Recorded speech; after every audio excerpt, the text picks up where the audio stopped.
Supergrid. The Supergrid project aimed to develop six Ultra X high voltage electricity grid across China, Northeast Asia, South Asia, Central Asia, West Asia. The wind power resource of the Central Asia would form one component of this grid.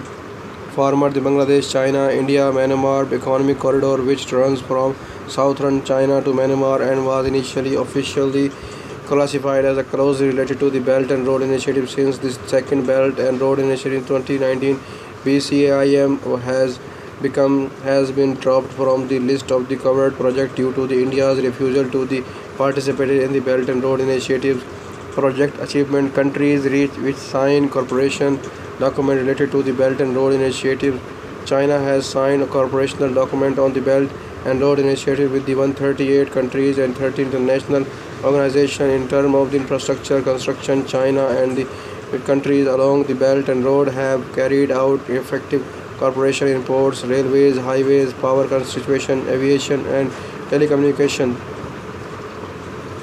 Africa, Djibouti Dorala multi-purpose port and the Hussein Gold Abdition International Airport. Djibouti, a remote country at the Horn of Africa, is at the heart of China's multi-billion-dollar Belt and Road Initiative, supporting Beijing juggling of commercial and military objectives and Western suspicions about its motives. Egypt's new administration capital is a landmark for the Belt and Road Initiative. Ethiopia's Eastern Industrial Zone is a manufacturer hub outside Addis Ababa that was built by China and occupied by the factories of the Chinese manufacturer.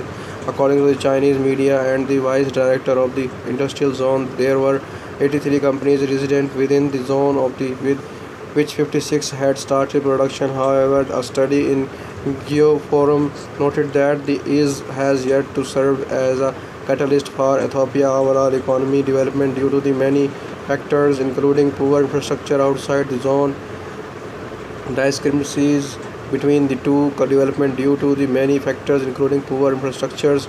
Countries' industries also means that Ethiopia cannot benefit from the direct technology transfer and innovations.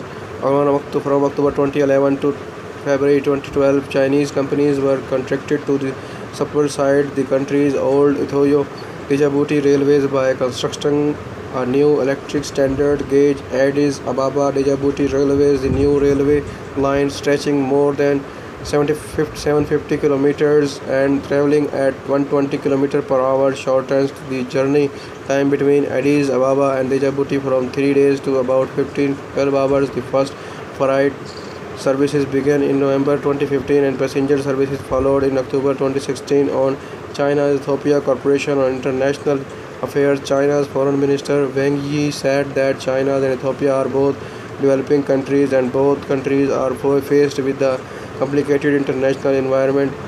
He stated that the partnership will be a model at the forefront of the developing China's Africa relationship.